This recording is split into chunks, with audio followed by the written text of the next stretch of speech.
BJP के नेता खुले मंच से अपराध की बात कर रहे हैं, महिलाओं के शोषण की बात भी कर रहे हैं और शर्म की बात यह है कि पूरी बीजेपी इस पर चुप है। बीजेपी का नेता मंच से कहता है कि मुस्लिम लड़कियों को फंसाओ, उनका इस्तेमाल करो। तो क्या ये सिर्फ नफरत फैलाने वाले भाषण है या फिर महिलाओं के सम्मान को रोंदने की खुली कोशिश?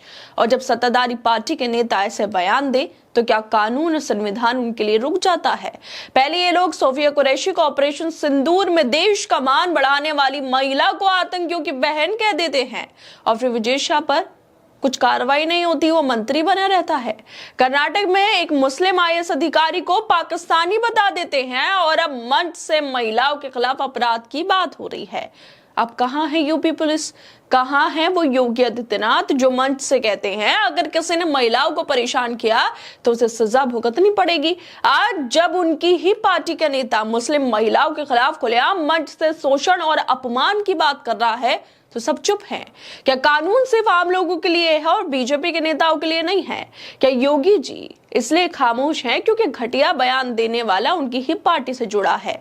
अगर यही बयान किसी और धर्म या दल के नेता ने दिया होता तो क्या पुलिस अब तक उसे गिरफ्तार नहीं कर चुकी होती? फिर बीजेपी नेता के लिए दोहरा मापदंड क्यों है? क्या कानून व्यवस्था पूरी तरह ठप हो चुकी है? बीजेपी के नेता मंच से ऐसे बयान देते हैं और पुलिस सिर्फ तमाशा देखती रहती है। ये वही लोग हैं जो सेना का अपमान तक कर देते हैं, कभी महिलाओं की गरिमा पर हमला करते हैं और फिर भी उन पर कोई कार्रवाई नहीं होती। आखिर क्यों? क्या इसलिए कि इनकी राजनीति मुसलमानों को निशाना बनाकर चलती है?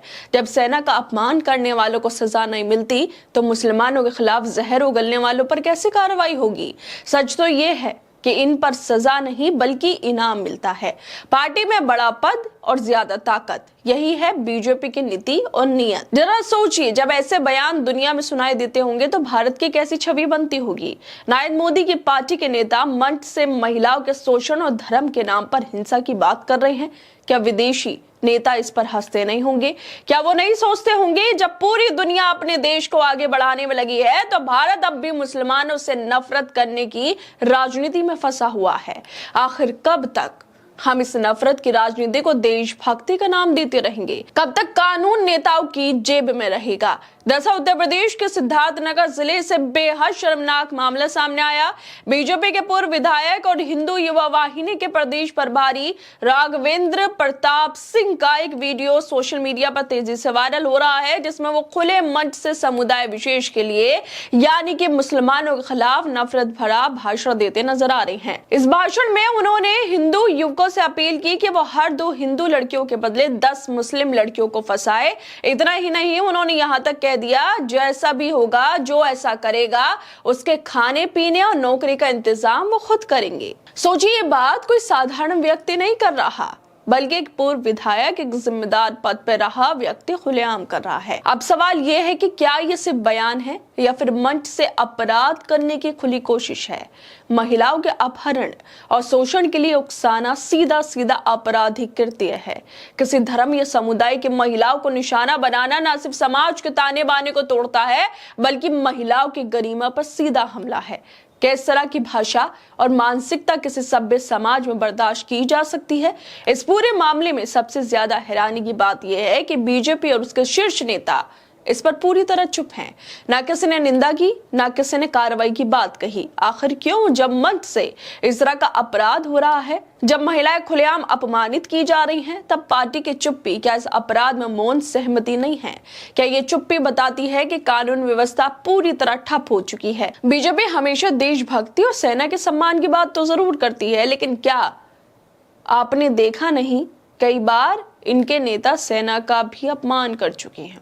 सोफिया कुरैशी को ले लीजिए। ऑपरेशन सिंदूर के बाद जिन्होंने इतनी बड़ी भूमिका निभाई है ऑपरेशन सिंदूर में, उनको विजय शाह, बीजेपी का मंत्री, कह देता है आतंकियों की बहन।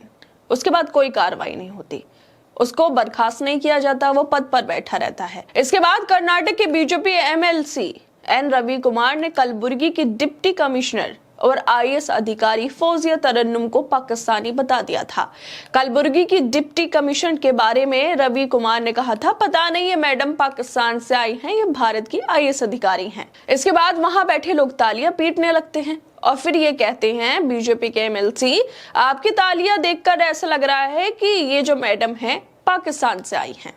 तब भी किसी के खिलाफ कोई सख्त कार्रवाई नहीं हुई, तो फिर क्या उम्मीद करें जो मुसलमानों के खिलाफ नफरत फैला रहे हैं उनके खिलाफ कोई कदम उठाया जाएगा। जब देश की रक्षा करने वालों का अपमान करने वाले को माफी मिल जाती है तो समाज में नफरत फैलाने वाले को क्यों नहीं मिलेगी, यही तो सबसे बड़ा सवाल है।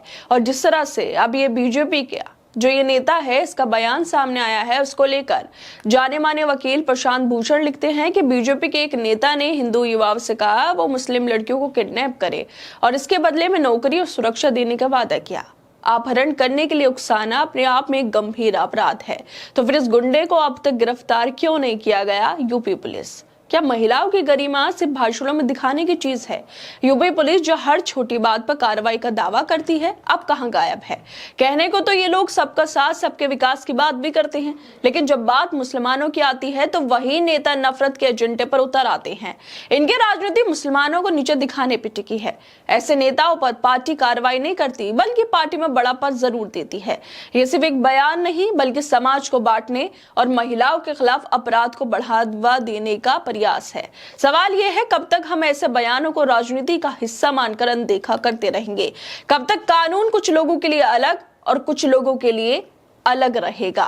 खैर दोस्तों, आप लोगों को क्या लगता है इस वीडियो को लेकर? हमें अपनी राय जरूर दें और बाकी तमाम खबरों को देखने के लिए जुड़े रहिए हमारे साथ।